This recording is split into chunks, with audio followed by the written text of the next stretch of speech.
우리에게 주시는 하나님의 말씀은 누가복음 9장 51절부터 62절까지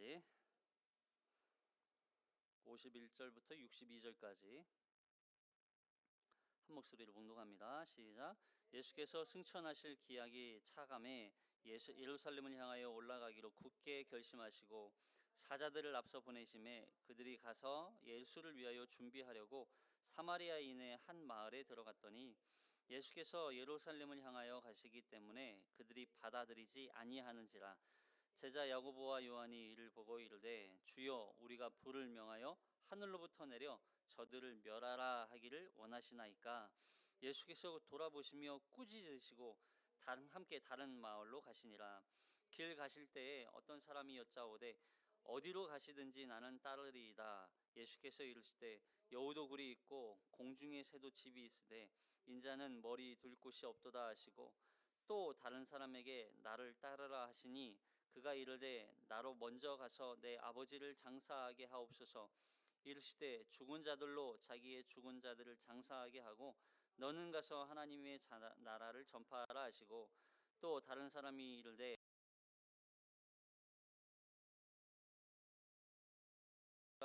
허락하소서.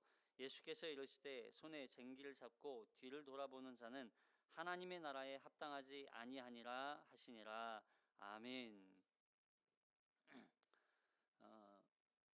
우리는 지난 시간 믿음이 없고 패역한 세대에 대해서 2시간에 걸쳐서 살펴보았습니다.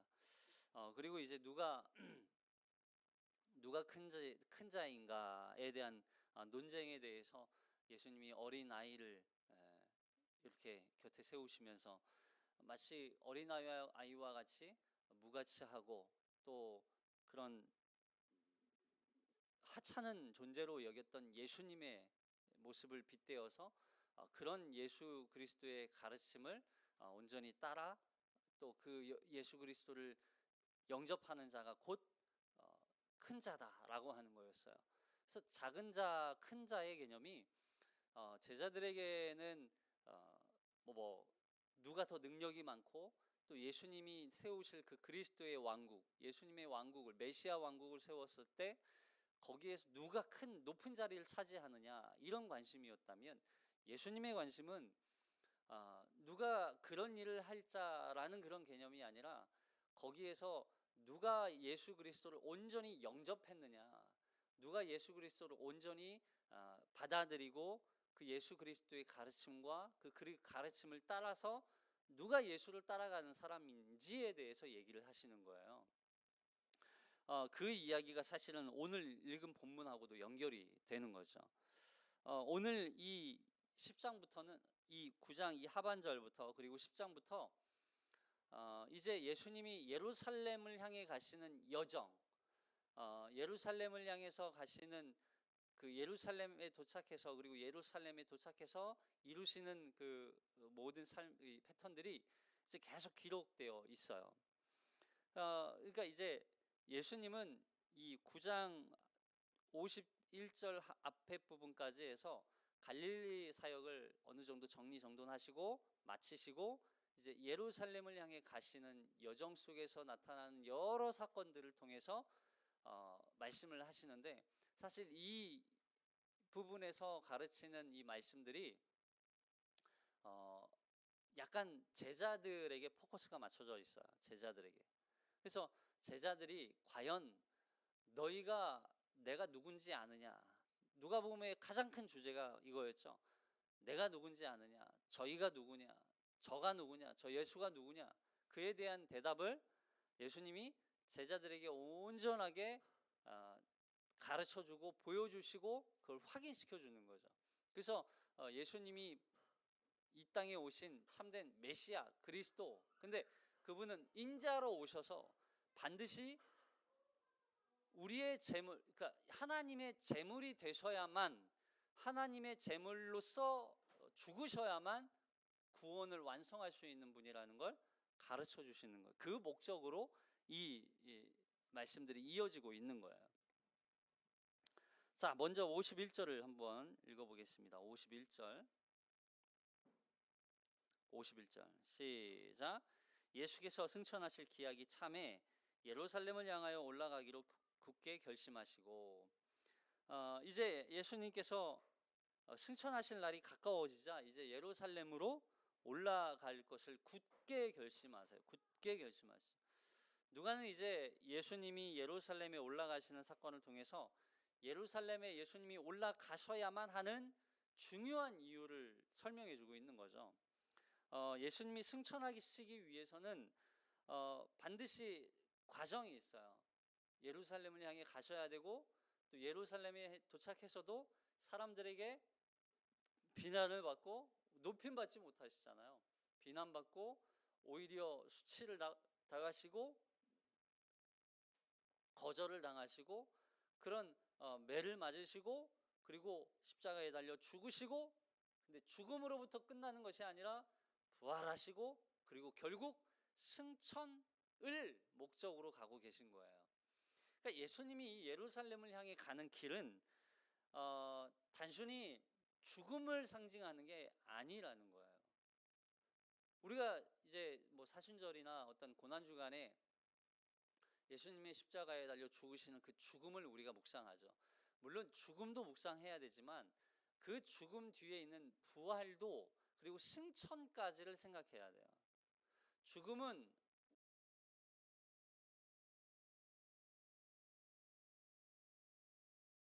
십자가가 바로 내 죽음이기 때문에 우리는 그 죽음에 대해서 그만큼 우리는 죄인이었고 죽은 자였다는 사실을 기억해야 돼요. 그러나 예수 그리스도께서 죽음을 통해서 부활과 승천을 주실 수 있는 유일한 분이라는 걸 우리는 다시 기억해야 돼요. 근데 여기 보면 승천이라는 단어가 들어 올라가다, 올려지다 라고 하는 뜻이에요.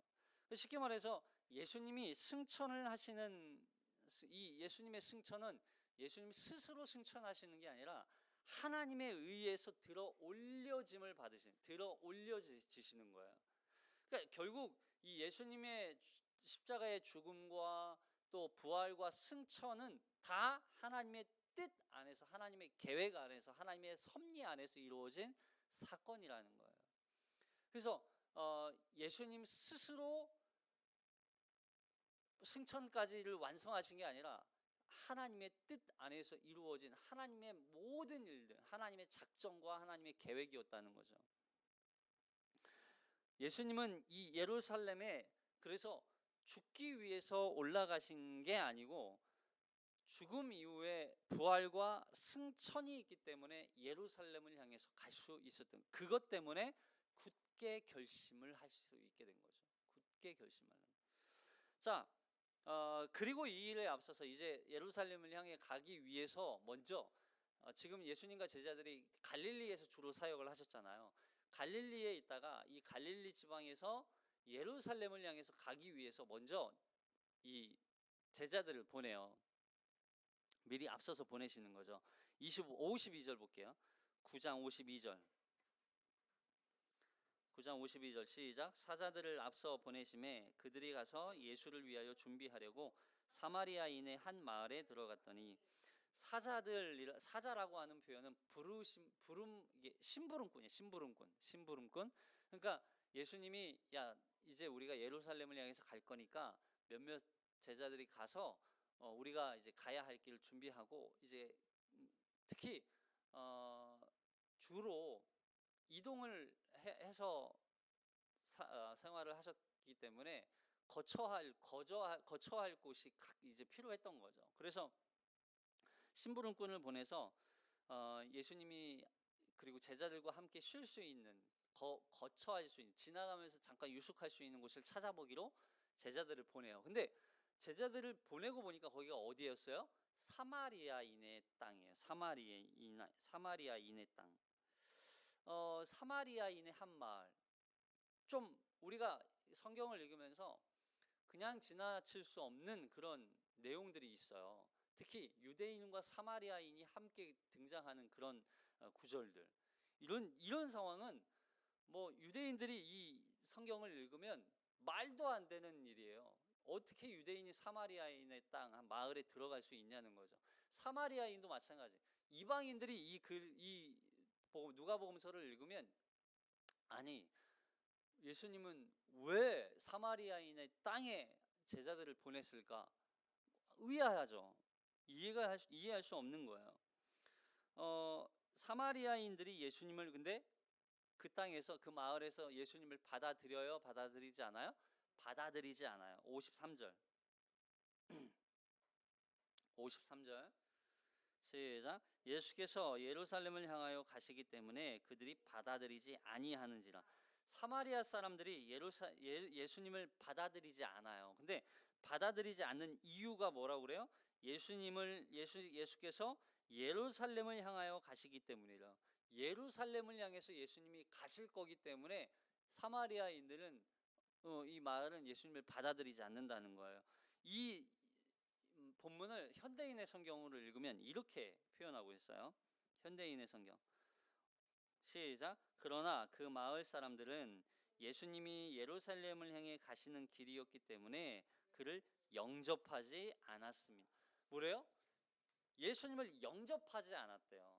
그냥 단순히 예수님이 지나가는 이 길목에서 잠시 뭐 숙박할 수 있는, 유숙할 수 있는 그런 곳으로 간 그런 정도의 개념이 아니라 이들은 그 예수가 아예 들어오지도 못하게 막았다는 거죠.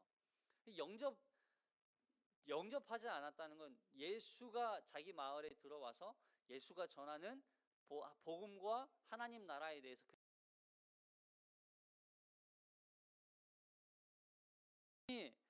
갈릴리에서 예루살렘을 향해 가기 위해서는 사실 두 가지 길이 있어요. 하나는 이 본문처럼 사마리아를 통과를 해서 지나가는 길이에요. 갈릴리가 이쪽 위에 있어요.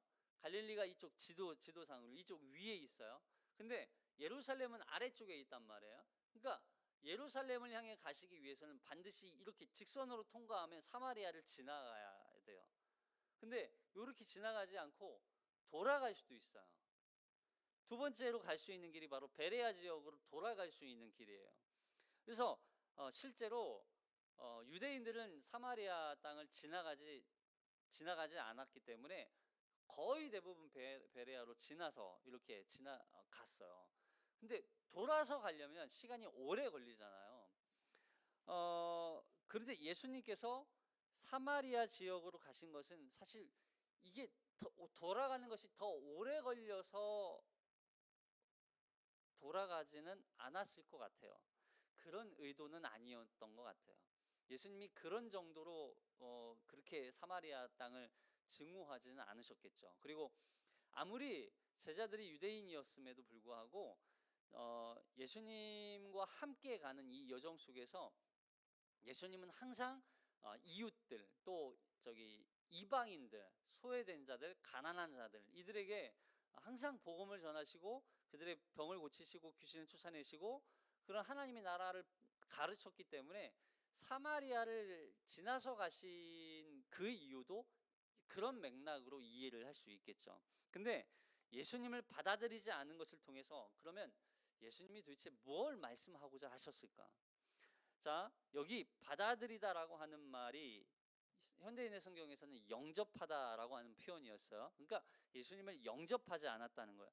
예수님이 예루살렘을 향해 가시는 이유로 예수님을 영접하지 않아요. 예수님을 받아들이지 않아요. 당시 아무리 이제 그 호의적인 유대인들이라 할지라도, 그리고 사마리아인들도 마찬가지예요. 절대로 자기네들과 함께 거주하지 않아요. 거처를 잡아서 뭐 유숙하든 숙박을 하든지 그걸 모르고 예수님이 보내진 않았을 거라는 거예요. 자, 그 이유가 무엇이었을까? 바로 예수님이 예루살렘을 향해 올라가신다는 이 표현 속에 담겨 있어요. 이들에게 예수님은 예루살렘에 올라가시면 안 돼요. 왜냐하면 지금 제자들과 예수님이 올라가신 이유가 뭐예요? 사실은 제자들도 몰라요. 예수님이 예루살렘에 올라가시면 제자들은 이렇게 이해했어요. 정치적인 메시아.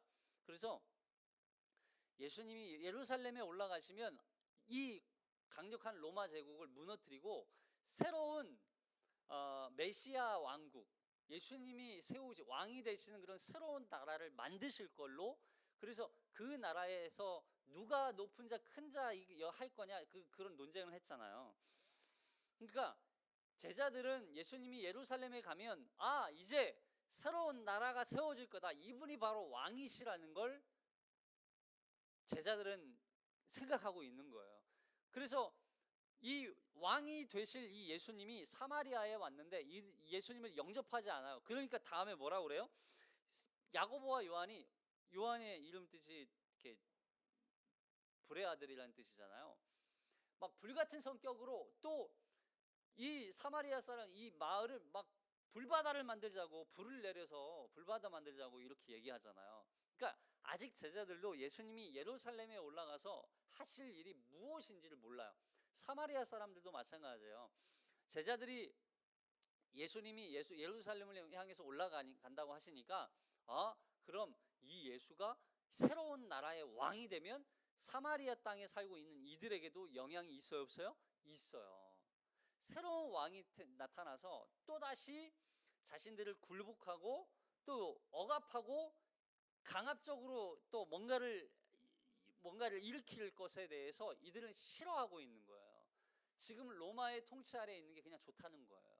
여전히 우리는 당신의 다스림, 우리는 당신의 어떤 가르침, 당신의 말씀에 대해서 우리는 순종하고 이런 거 전혀 하고 싶지 않다는 거예요. 우리는 당신의 가르침대로 살지 않겠다는 거예요. 당신의 다스림,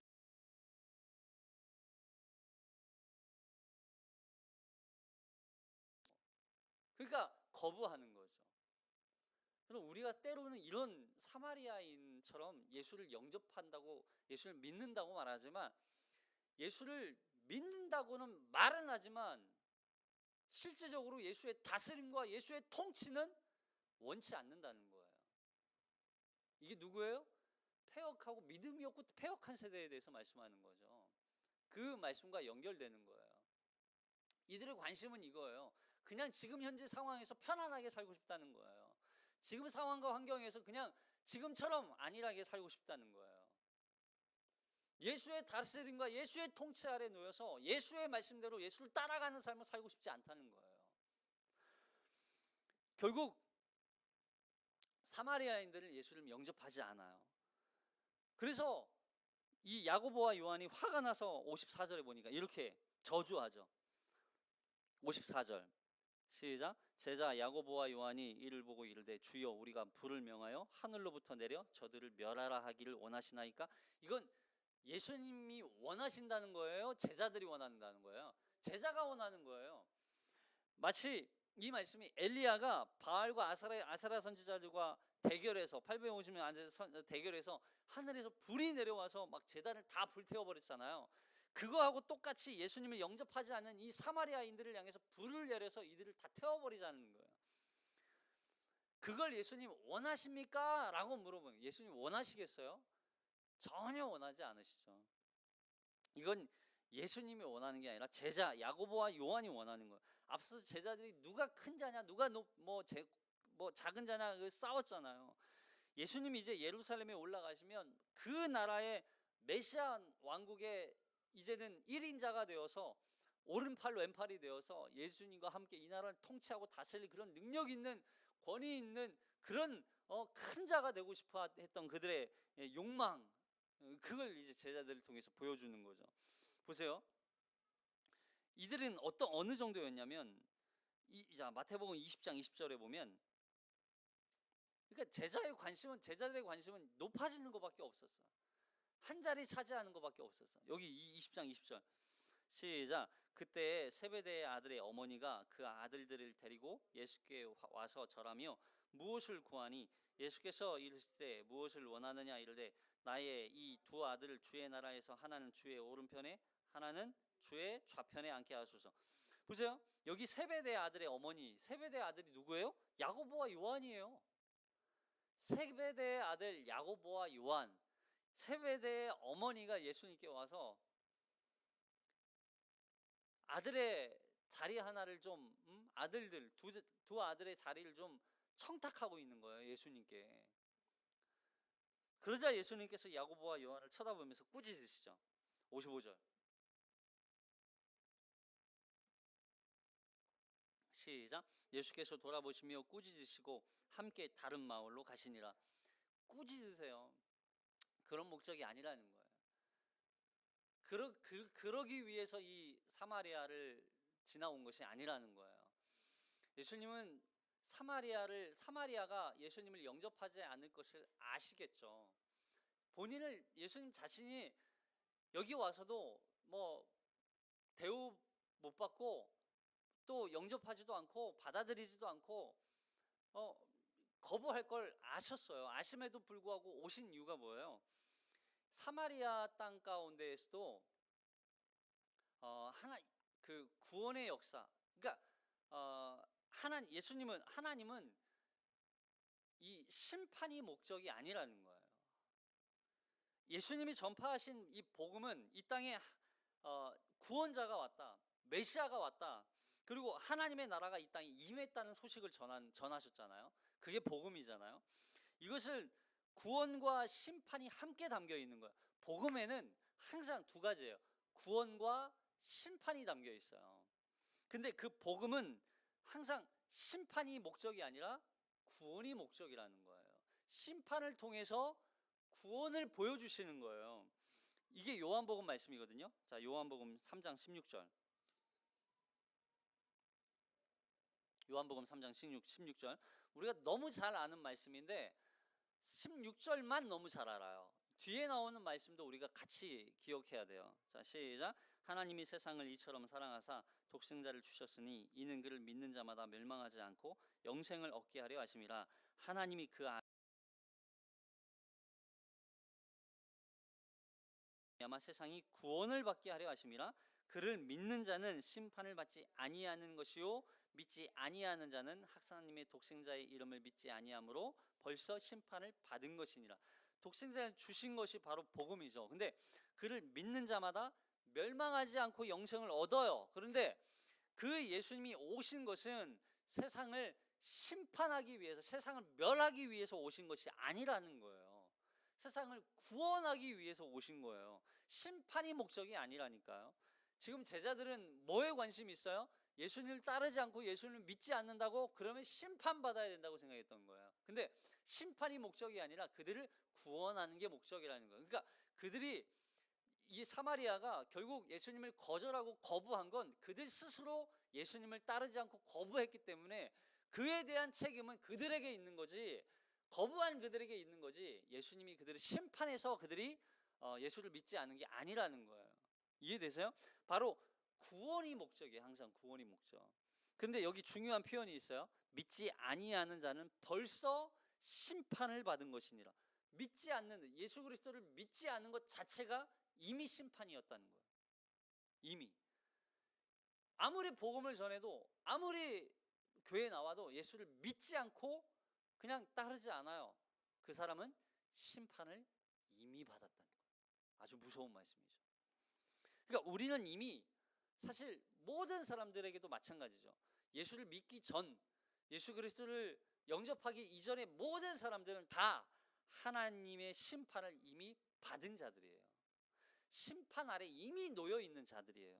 결국 심판받아 죽은 우리를 위해서, 심판받은 자들을 위해서 예수님이 이 땅에 오신 거예요. 오해하시면 안 돼요.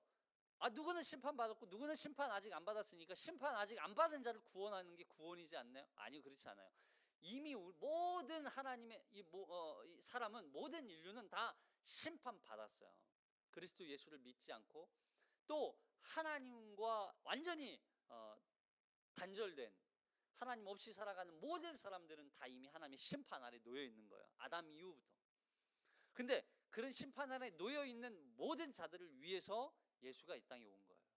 그래서 그가 심판 아래 놓여 있는 우리를 하나님의 자녀, 하나님의 백성이 되도록 우리를 위해 십자가에 달려 죽으시고 부활하시고 승천하신 거죠. 근데 그것을 믿는 자들이 있고 믿지 않는 자들, 그 예수 그리스도를 영접하는 자가 있고 영접하지 않는 자가 있다는 거예요.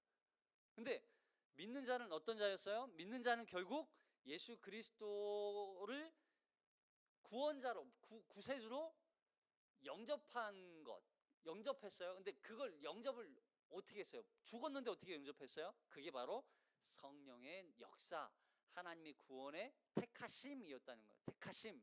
근데 믿지 않는 자들은 어떤 자들이에요? 여전히 그들 스스로 거부하고 그것을 받아들이지 않았기 때문에 그들은 그냥 죽은 자, 심판 아래 놓여 있는 자, 하나님의 저주 아래 놓여 있는 자라는 거예요. 결국 예수님이 오신 것은 그렇게 심판 아래 놓여 있었던 우리를 위해서 이 땅에 오신 거죠. 죽은 자를 위해서 오신 거예요. 죽은 자를 위해서. 그 죽은 자를 다시 택하시고 부르시고 그를 살리시고, 그래서 결국 그를 구원해 내시는 거예요. 이게 다 우리가 어떤 노력을 해서 구원받은 거예요? 아니라는 거예요.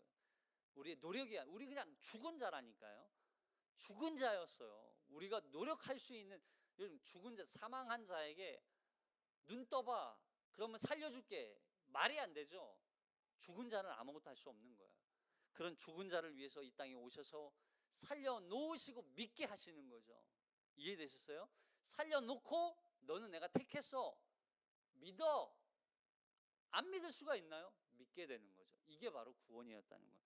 자, 그렇게 제자들의 관심은 그런 거였어요. 예수님이 이 땅에 오셔서 새로운 나라를 만드실 걸 그들은 오해하고 있었죠. 물론 새로운 나라는 오고 있어요. 그러나 그 나라가 이들이 생각하는 그런 정치적인 메시아로 이 시대에 이 로마 왕국을 무너뜨리고 새로운 왕국을 세워서 제자들이 한몫할 그런 나라가 아니라 하나님의 통치, 예수님의 통치, 그 통치 아래 놓여서 그 예수 그리스도의 가르침대로 그 예수를 영접하고 그 아래 놓여 있는 자들, 그 안에서 예수 안에 있는 자들, 그들이 바로 하나님. 자, 그 이야기를 여기 57절부터 설명하는 거예요. 57절부터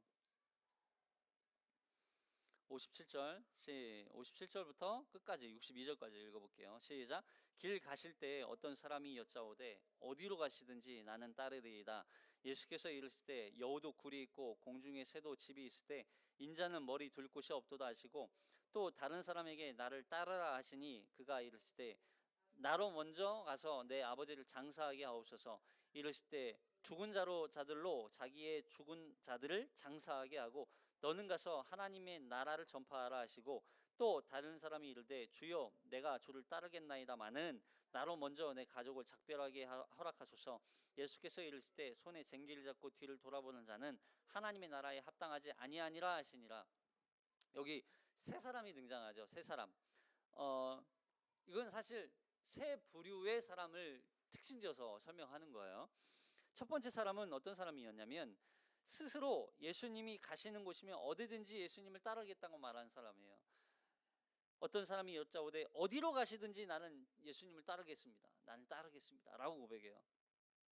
그리고 이 사람이 마태복음에서는 서기관이라고 기록되어 있거든요. 마태복음에 읽어볼게요. 마태복음 8장 19절 시작. 한 서기관이 나와 예수께 이르되 선생님이여 어디로 가든지 저는 따르리이다, 이렇게 얘기해요. 자, 두 번째 사람은 어떤 사람이에요? 예수님이 나를 따르라 하자 먼저 내 아버지를 장사하고 오겠다고 말하죠. 그러니까 장사하고 와서 예수님을 따르겠다는 거예요. 이 사람도 마태복음 21절에 이렇게 나와요. 21절 마태복음 8장 20절 시작. 제자 중에 또 한 사람이 이르되 주여 내가 가서 내 아버지를 장사하게 허락하옵소서. 자, 세 번째는 어떤 부류예요? 주를 따르겠다고 말하지만 먼저 내 가족과 작별 인사하고 오겠다는 거죠. 인사하고 오겠다고. 자, 당시 이 서기관도 등장하죠. 여기 제자라고 하는 어떤 사람이라고 하지만 사실 제자들 중에 어떤 사람이에요. 제자들 중에. 그러니까 제자들도 그렇고 여기 서기관도 그렇고 이 사람들은 학식도 있고 재력도 있고 유능한 그런 상위 계층의 사람이거든요. 근데 이 사람이 예수를 따르겠다고 말한 것은 아주 이례적인 일이에요. 어떻게 서기관이 예수를 따르겠다? 그러니까 사실 이 이야기에서 반복되는 단어가 있죠. 따르다라고 하는 단어. 따르다. 과연 예수를 따른다는 게 뭐냐는 거예요. 예수를 영접하고 예수의 통치 아래 예수님의 다스림을 받고 그 예수를 따라서 살아간다는 게 뭐냐는 거예요. 자, 첫 번째 사람에 대해서 한번 살펴볼게요. 첫 번째 사람에 대해서 제가 예수님을 따르겠습니다 라고 말하니까 예수님 뭐라고 말씀하세요? 여기 58절 다시 읽어볼게요. 58절 시작. 예수께서 이르시되 여우도 굴이 있고 공중에 새도 집이 있으되 인자는 머리 둘 곳이 없도다. 예수께서 이르시되 여우도 굴이 있고 공중에 새도 집이 있으되 인자는 머리 둘. 그러니까 예수님은 굴도 없고 집도 없다는 거예요. 거처할 곳도 없고 안주할 곳도 없고 안식할 곳도 없고. 그러니까 이런 거예요. 예수님을 따른다는 것은 굴도 얻을 수 없고 집도 얻을 수 없다는 얘기예요. 그러니까 이런 거죠. 어떤 안정적이고 평안한 삶이 아니라는 거예요. 결국 서기관은 자기가 갖고 있는 그 재력 또 그 평안함, 안주함 그것들을 포기할 수 없는 거예요. 결국 서기관은 예수님이 행하시는 이적이나 기적이나 이 제자들이 예수님과 함께 다니면서 보여준 어떤 능력이나 권능에만 관심이 있었지, 정말 정작 이 예수님을 따를 때 그 뒤에 있는 예수님을 따라가면서 경험해야 할, 닥쳐야 할 그런 어려움들에 대해서 생각하지 않았다는 거예요. 두 번째 사람은요, 여기 내 아버지를 장사하고 라고, 내 아버지를 장사하고. 아버지가 죽은 상태일까요?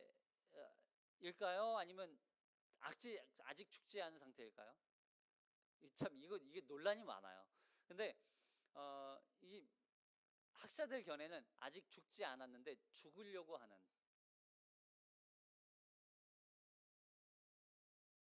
죽은 상태다. 그래서 지금 장사를 지내야 되는 상태다라고 하는 의견도 있어요. 근데 어쨌든 두 가지 다 뭐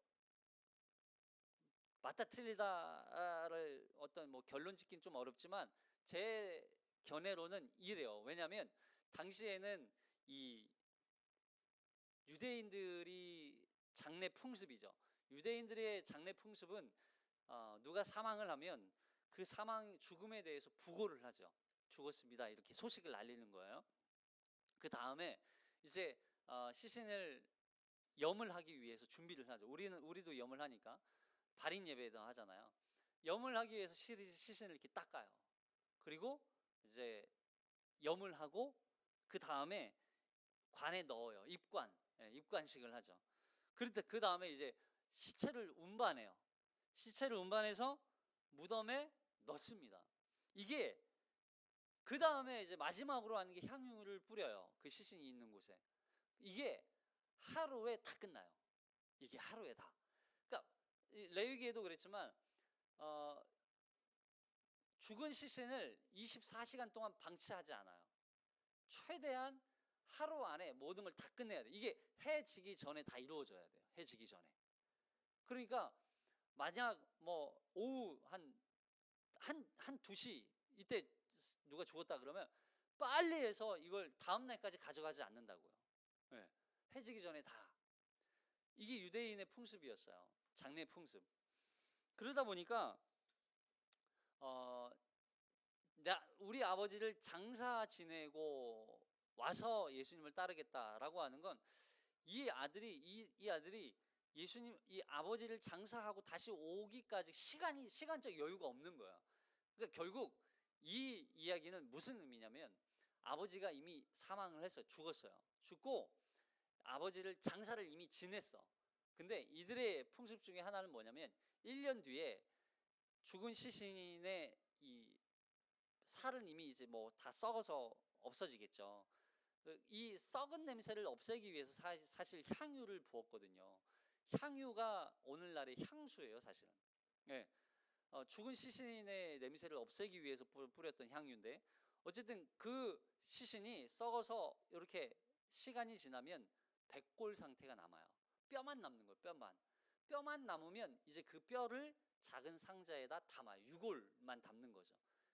이걸 보관하는 장소가 따로 있어요. 그러니까 사실 장사 지내다라고 하는 건 이게 다 끝나야만 장사가 끝나는 거예요.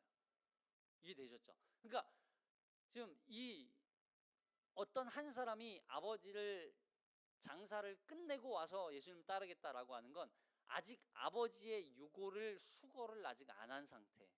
그래서 이게 끝나면 와서 예수님을 따르겠습니다라고 고백하는 거죠. 이것이 잘못됐다는 얘기를 하는 게 아니에요. 이 말씀은 예수님이 야, 죽은 자가 살피고 너는 와서 나를 따라. 그게 중요한 게 아니야. 너 잘못하고, 이런 얘기로 의도로 얘기하신 게 아니에요. 이거 가족을 살피고 특히 죽은 자를 대하는, 장례하는 건 모든 일보다 우선적으로 해야만 했던 일이었어요. 이 당시에는. 그러니까 더군다나 부모잖아요. 부모의 시신을 섬기는 것은 너무나 중요한 일이었기 때문에 이 말씀이 예수님의 그 부르심에 모든 것을 버려두고 심지어는 가족과의 관계도 끊고 예수를 온전히 따라야 한다, 그런 의도로 이해해서는 안 돼요. 어떤 종교에서 이렇게 얘기하잖아요. 어떤 사람들이 마치 뭐 우리의 신앙을 이렇게 당신의 신앙을 약하게 만들 수 있으니까 가족과의 관계도 끊어버리고 연락도 하지 말고 가지도 말고 만나지도 말고 누구의 얘기도 듣지 마라. 그런 종교는 없어요. 예수님도 그렇게 기독교를 만들지 않아요. 예수님의 가르침은 전혀 그러지 않아요. 우리가 가족을 다 버리고 예수님을 따랐어요? 아니요. 가족의 생계를 버려두고 내팽개치고 예수님만 따르면 된다는 말씀이 아니라는 거예요. 이 사람에 대해서 예수님이 뭐라고 말씀하세요? 죽은 자들로 자기의 죽은 자들을 장사하게 하고 너희는 가서 하나님의 나라를 전파하라. 이 말씀은 하나님의 심판에 대한 긴박성을 설명하는 거예요. 하나님의 나라가 이미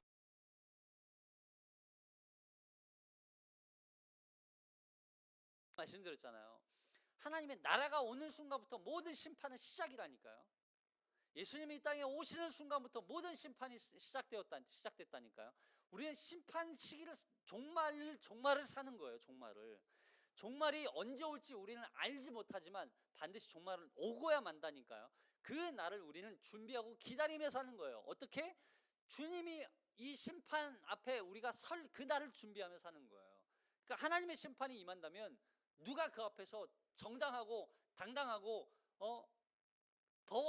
법 앞에서도 떳떳하게 설 수 있냐는 거죠. 그걸 얘기하시는 거예요. 긴박하게. 그래서 누가복음 9장 60절에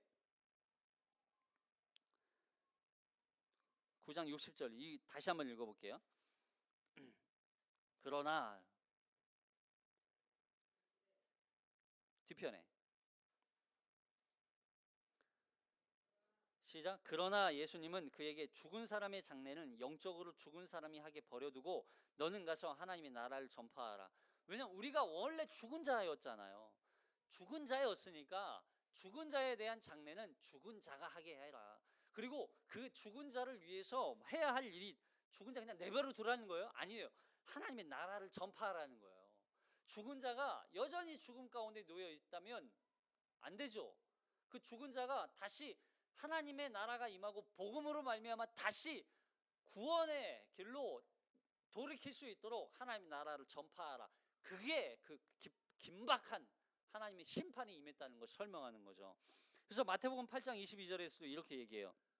그러나 예수님은 그에게 죽은 사람의 장례는 영적으로 죽은 사람이 하게 버려두고 너는 나를 따르라. 똑같이 말씀하시는 거죠. 그래서 하나님의 나라가 이미 임했어요. 이미 예수님이 오신 이후부터 이미 하나님의 나라는 시작된 거예요. 그래서 그 의미는 하나님의 나라가 임하는 동시에 하나님의 구원도 이루어졌고 하나님의 심판도 임하고 있기 때문에 그 심판을 피할 수 있다면 돌이키도록 하나님의 나라를 전파하라. 그 설명하는 거예요. 여러분, 전도는 뭐예요? 전도는요, 하나님의 심판의 날이 임했다는 걸 설명하는 거예요. 가르쳐 주는 거예요. 사람들은 그래요. 아니야, 심판 마지막 때 없어, 안 와, 종말은 안 와, 종말은 안 와라고 믿고 싶겠죠. 근데 분명히 성경은 말해요. 종말이 온다. 마지막 때는 오고 있다. 그 날을 준비하면서 하는 거예요. 여기 죽은 사람의 장례는 죽은 사람이 하게 내버려 둬라. 이 세상은 이미 죽은 사람의 세상이에요. 이미 우리는 죽었었다고 말씀드렸잖아요. 그러니까 장례는 죽은 자들이 하게 하고, 그 죽은 자를 살리기 위해서 너가 그들에게 가라, 그들에게 복음을 전해라, 그들에게 하나님 나라를 전파하라. 그게 너가 해야 할 일이다. 자, 세 번째 사람에게 말씀하세요. 자, 이 사람이 먼저 내 가족과 작별하게 하소서 하니까, 손에 쟁기를 든 자는 뒤를 돌아보지 마라. 뒤를 돌아보지 말아라. 그럼 엘리야도 사실 엘리사가 자신의 후계자가 되기 전에 자기가 하늘의 올림을 받을 거를 알고 이 엘리사를 후계자로 삼으면서 이 엘리사에게도 가족과 고별 식사를 하고 오게 허락해 줬어요. 엘리야도. 근데 예수님은 하지 말라는 거예요? 아니, 그런 뜻이 아니잖아요. 여기 손에 쟁기를 들고 밭을 간다는 건 그 고랑을 반듯하게 이렇게 내는 것을 목적으로 하고 있는 거죠. 무슨 얘기냐면, 쟁기를 들고 간다는 건 밭을 일궈요. 그리고 밭을 일구고 똑같이 그 밭을 동시에 반듯하게 내는 거예요. 반듯하게. 근데 쟁기를 들고 있는데 뒤를 돌아보면 어떻겠어요? 반듯하게 낼 수가 없는 거죠. 이게 그리스도의 오시는 기회를 설명하는 거예요. 쟁기로 땅을 일구고 뒤집는 것도 포함되지만, 쟁기는 고랑을 반듯하게 내야 해요. 그런데 뒤를 돌아보면 반듯하게 내기는커녕 밭도 일굴 수 없는 거예요. 여기 쟁기를 들고 뒤를 돌아보는 자는 하나님 나라에 합당하지 아니하리라. 합당치 아니하다라는 말이 적합하지 않다라는 뜻이에요. 원래의 자리에 놓여 있지 않다는 거예요. 너는 원래 하나님의 나라에 놓여 있는 자가 아니었다는 거예요. 너는 합당하지 않다는 거예요. 왜냐하면 여전히 자신의 생계와 자신의 삶과 자신의 문제를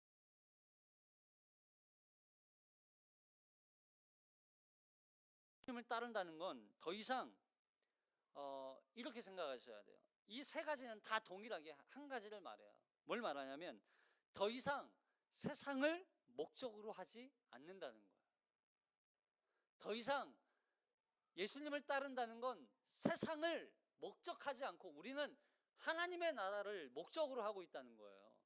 이게 바로 히브리서 11장 말씀이죠. 우리 히브리서 11장 38절. 히브리서 11장 38절 시작. 이런 사람은 세상이 감당하지 못하느니라. 그들이 광야와 산과 동굴과 토굴에 유리하였느니라. 이들이 왜 광야와 산과 동굴과 토굴에 유리하면서 자기의 좋은 거처를 버려두고 자신의 삶과 어떤 편안함과 안일함을 버려두고 왜 이들이 광야와 산과 동굴과 토굴에 유리했어요? 세상이 감당하지 못하니까. 여러분, 이걸 현대인의 성경으로 읽으면, 우리 계속 번역본을 잘 읽어야 돼요. 번역본이 너무 이렇게 그 원어에 맞게 해석을 또 잘 하기 때문에. 자, 여기 현대인의 성경을 읽어볼게요. 시작. 세상은 그들에게 아무 가치가 없었습니다. 그래서 그들은 광야와 산과 동굴과 토굴을 찾아다니며 지냈습니다. 세상은 그들에게 아무 가치가 없다는 걸 발견한 거예요. 예수님을 따를 수 있는 사람은 누구예요? 세상이 아무 가치가 없다는 걸 알기 때문에, 이 세상으로부터 얻을 수 있는 게 아무것도 없다는 걸 알기 때문에 예수를 따를 수 있는 거예요. 우리는 자꾸 예수를 따르라고 하니까 내가 버릴 게 너무 많다고 생각해요. 그 말은 내가 여전히 세상에 내가 목적으로 두고 있는 게 너무 많다는 거예요. 세상이 너무 내가 세상으로부터 얻을 수 있는 게 많다고 생각하는 거예요. 근데 예수님을 따를 수 있는 길은 한 가지예요. 예수님의 통치, 예수님의 다스림, 예수님과 함께 살아가는 그 삶의 그 모습이, 그것 자체가 이 세상과 비교할 수 없다는 거예요. 예수님을 따르면서 예수님의 다스림과 예수님의 통치 아래에서 그 예수님의 나라, 하나님의 나라에서 살아가는 그 기쁨과 만족과 그 가치가 무엇인지 아니까 세상으로부터 아무 가치가 없다는 걸 아는 거예요. 그 사람이 예수님을 따를 수 있는 거예요. 그 사람이 예수님을 영접하고 예수님을 영접한 사람으로 예수님의 가르침과 통치 아래에서 예수님을 따르며 말씀대로 살아갈 수 있는 사람이라는 거예요. 여러분, 우리 한번 점검해 보세요. 우리가 어떤 사람이에요? 우리는 무엇에 가치를 두고 있어요? 하나님 나라예요? 하나님의 나라가 진정한 가치라면 죽어가는 사람들을 향해서도 복음을 전할 수 있어야 되고, 하나님의 나라가 진정한 가치라면, 참된 가치라면 이 세상에 내가 남겨둔 것에 대해서 아깝지 않은 사람들이 하나님 나라의 가치를 두고 살아가는 사람들이고, 그 예수님의 다스림과 통치 아래 비록 조금 뭐 굴도 없고 토굴도 없고 집도 없고 아무것도 없다 할지라도 예수면 만족하다고 외치며 예수 한 분으로 만족하는 사람들이 바로 예수를 따라가는 사람들이에요. 우리가 이런 사람 되기를 소망합니다. 세상의 가치가 아니라 예수 한 분으로 참된 소망이요, 예수 한 분으로 만족하는 사람, 그 사람이 세상이 감당하지 못하는 사람. 이러한 은혜가 주님을 따르는 그런 삶이 우리의 삶 가운데 나타나고 또 그렇게 살아내는 저와 여러분이 되시기를 주님의 이름으로 축복합니다. 기도하겠습니다.